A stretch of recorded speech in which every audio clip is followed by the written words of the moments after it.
All right. So if you want to get more leads, sales, and client, then you need to make sure you make content for these 5 people. Really quick, if you don't know who I am, my name is Marvell. I am a funnel and content strategist. I help creators and entrepreneurs make sure they have the right systems and platforms set up and connected on the back end. And then I show them how to create content that's going to feed that system so that they're getting consistent leads, sales, and clients. But I'm going to hop right into the training. If you're watching this on YouTube, this is a part of my 5x5 content formula guide, which is available down in the down in the thing.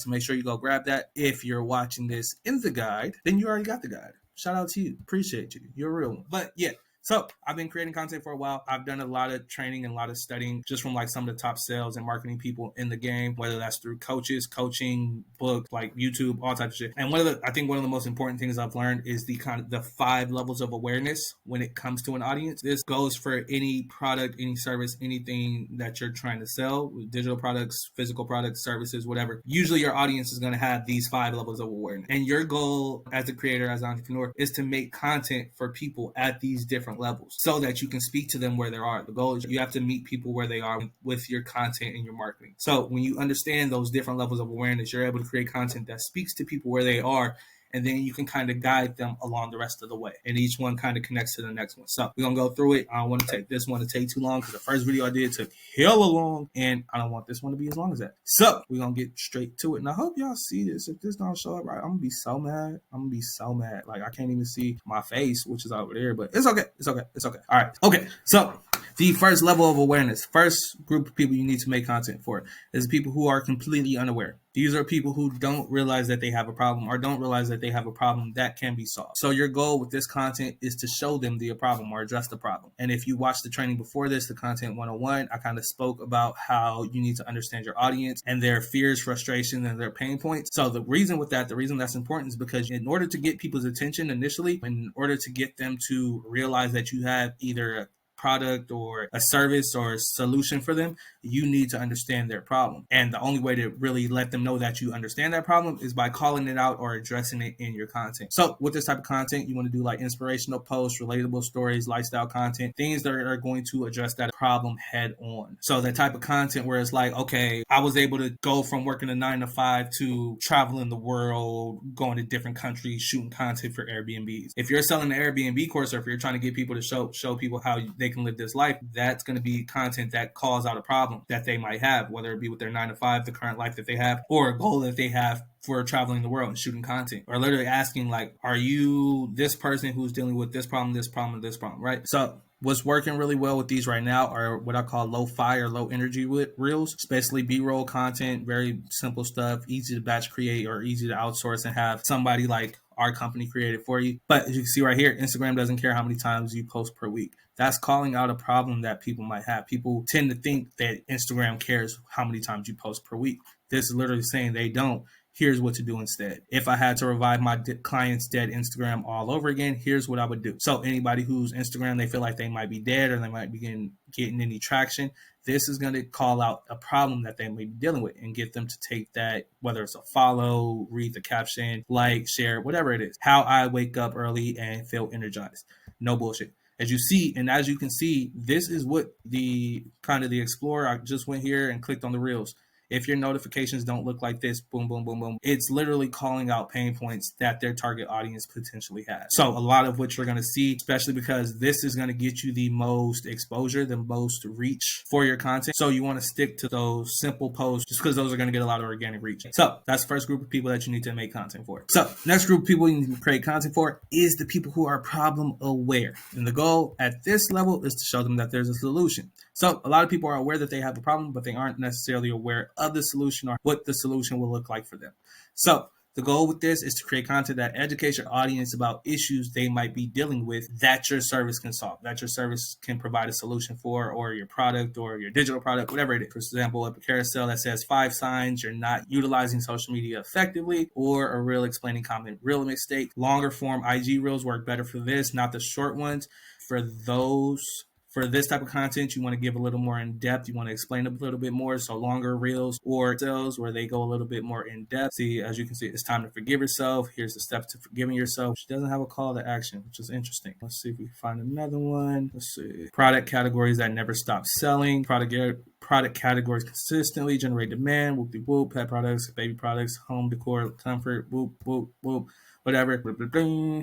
Also, no there. And see here, want to turn your painkiller product into a scalable ecom brand. Comment start. They're going to send over a guide or something. I don't know what it is. Looks like it's some type of course or something. I don't know. So as you can see, show them there's a solution. These are the products that work. Here's the solution. Educating, going a little bit more in depth, talking head videos, carousel stories with quick tips, things like that. And what's going to be really important with this content on this level is SEO, making sure that the algorithm can understand that who your content is for and who it's meant to be seen by. So 5 signs you're not using social media effectively. If somebody was searching for how to use social media or how to grow on social media, this post might be relevant because it shows them, oh, this is what not to do. So yeah, on to the next group, which is the people who are solution aware. They're aware that there's a solution. Now you need to show them that you know how and can solve the problem. And a lot of times people at this stage is that they're shopping around or they're looking at different places, comparing what people are saying or what products people have. So at this stage is to show them you know how to solve the problem that they have and that you can provide the solution. Notice that there's 2 parts to that. You know how to do it and you provide that service, because you can know how to set up a Shopify store, but that might not be one of your services. That might not be something that you provide. So it wouldn't make sense to, oh, hey, this is how you set up your Shopify store. It could be helpful if you provide services or you do copywriting and things, something where they might need that later.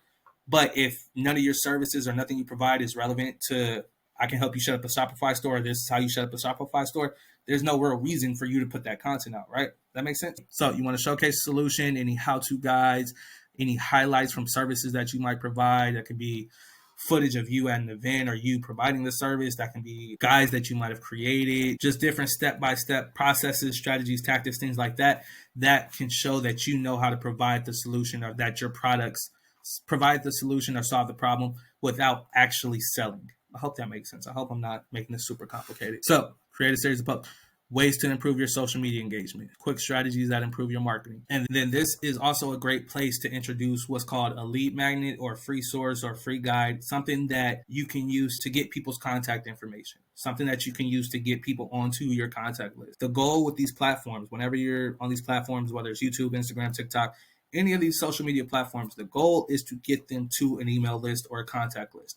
You don't want to just keep them on the platform because pages get deleted, pages get reported, pages get stolen, locked out of, platforms go down. You don't want to be dependent on a platform to be able to contact your audience or to be able to get in contact with your audience and market to them or sell to them. And when you only have followers, when you only have people on Instagram or you only have people on TikTok, your business, your products, everything is dependent on that platform staying up and your page staying up and no problems ever happening. You don't want to just depend on one. You want to have something called redundancy. Just in case something fails, you want to have a backup plan. So when you introduce a freebie, a free guide or a lead magnet, a mini course, a resource, a tool, something that people will find valuable, that will help them, and it's kind of related to the service that you provide or the product that you provide, you want to use that and use it to get their contact information so that you can follow up and contact them as you would like. And if you sell products like a drop shipping, hoodies, t-shirts, make anything, if you sell any type of physical product, a great resource to give out. You can always do discounts. You can always do buy one, get one free if you give me your email, stuff like that. But try to think outside of the box for something that people might not think about. Like if you sell clothes, if you have a boutique, an online boutique, give out a free fashion guide or a free lookbook or a free styling guide. If you sell custom wig, give out a guide on how to maintain your wig, how to best care for them. Use these products to make sure you keep your wigs looking fresh and tight. Like there's so many different ways. You just have to kind of think about who your audience is and what they might need or what problems that they might have along the way and how you can put something together, something you can create, whether it's a guide, a resource, a tool, freebie, anything, something that you can create to give them, and it will be of value to them so that they will give you their contact information. So once you have their contact information, now you have permission to market to them, to contact them, whatever, until they tell you to stop, right? And I don't know why I chose Instagram specifically. I think that's because that's my main focus, my main platform. But specifically, if you're doing this on Instagram, before and after, using sales, reels, demonstrating your services or your products, stories about solutions that you came up with, polls, Q&As, things like that. And just like for the polls and the Q&As, just think about, like, let's say you're a credit specialist. Let's say you're a credit specialist, right? You can do a poll in your story where it's like, is your credit both here, here, or here? How would you rate your credit? Are you looking at where do you want your credit to be? Here, here, or here? Anybody that responds, you can send your guide to, or you can reach out and start a conversation with, or you can do a Q&A where it's like, if you had perfect credit today, what would you do? Or what would you do? How would you use it? Whatever. And just use those as ways to like engage and start building that connection and get people to interact with you through your content, right? So next group of people who are product aware. So they know that you have a product and that you can solve it. Usually people at this stage are shopping you versus other people. So they'll see what product you have or what solutions, services you provide, and see who else might be providing those same solutions or services or have those same products. So for this, you want to show them that you have solved the problem and you can solve it for them. And I'm sure there's going to be some people who will ask how this applies to them if they have a physical product or if they're providing something where if they can't see how to connect it to this. But testimonials, reviews, case studies, product demos, people trying on your clothes or using your product, UGs, that type of content. Like this is where social proof comes in. And social proof is one of the biggest factors in getting people to move forward. Because like I don't know if I mentioned that. No, I mentioned that in another video. People have trust issues. People have trust issues when it comes to especially when it comes to the internet, content, social media. A lot of people have been scammed out here. Or they bought something where it didn't look how it was supposed to, or it didn't work how it was supposed to, or they didn't get what they paid for. So by sharing proof that you've done this or that you get good results, or people love your products, they love your services, they love your material, the quality, whatever it is, showing this and consistently showing this is going to help people with getting them to that next level of trust or getting them to that next stage where they want to buy or they're ready to buy from you. So whenever you can, using video testimonials from people, if you get any DMs or texts from people saying, oh my God, this was amazing, I love this, whatever, ask them if you can use this as a testimonial. Ask them if you can post this, or just block out their name and their information and you can use it. But you can tell stories about how you helped somebody. You can tell stories about how you were able to get somebody get results, and then show the before and after and use a testimony. There's a lot of different ways you can do it, but at this stage, it's really, they just need kind of that push to let them know okay, they showed me, they know what the problem is, they know how to solve it, they know what the solution is, and they've done it for other people. They proving that they can do it and they get great results. I think this is the people I want to go with. So yeah, tag clients with permission to increase credibility, show people that you've worked with, things like that, right? And then the last group, these are the most aware. People who are completely aware. They know you have the product. They know you can solve it. They've seen the testimonials. They've seen the case studies. They've seen everything. Now they just need that little push. They need that little push to get them to take the next step. And usually these come in the form of special offers like discount, fire sales, limited time deals, special offers, or just a really strong call to action. Another thing that works really well here is urgency. So I only have X amount left, or we're only selling this many, or there's only this many available, or it's only available until this time, or it's only this weekend or this week. Using urgency is a great way to get people to kind of take that step, because it will trigger that fear of missing out, that FOMO that people. This is really important. This step is really important, and it doesn't get talked about enough, because a lot of people don't realize if you don't ask people, or if you don't tell people what next step to take,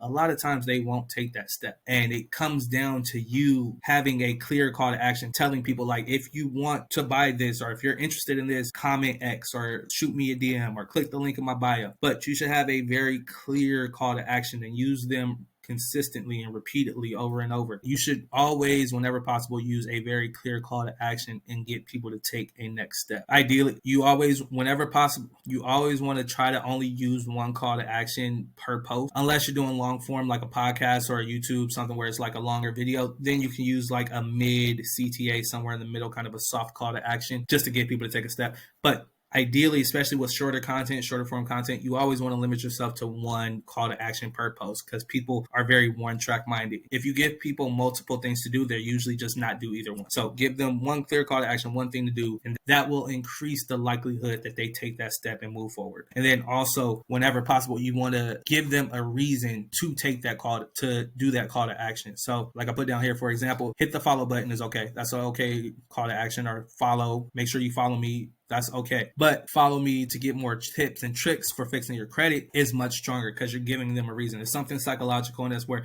if we have a reason to do something, if somebody gives us a reason to do something, we're much more likely to do it just because they said, this is why you should do it, especially if it speaks to something that we want or a future that we're looking for. If you give them a reason why, that's much more likely to get them to take that step than just saying hit the follow or follow for more. But yeah, so those are the 5 type of people. Those are the 5 type of people you want to make content for. If you make content for people at all those different places, making sure to educate them, call out problems, educate, show them the solution, show them testimonials, case studies, and then making sure to ask them to move forward, making sure to ask them to take a step.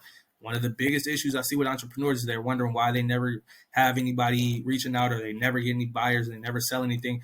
And I look at their content and they literally never ask anybody to buy anything. They never ask anybody to download a guide. They never ask anybody to reach out or book a call. They just post the content and assume that people are going to know or think, oh, let me reach out to this person. Don't assume. Don't make that assumption. Always, always, always have people take the next step. Ask people to take the next step. All right. But yeah, so like I said, this is part of my 5x5 content formula. Make sure you download that. Should be in the bottom. If this didn't make sense or if you need more help, if you need me to clarify anything, either shoot me a DM or comment below and I'll get to it. I'll address it and I'll make another video or something. But yeah, all right. Y'all have a good one.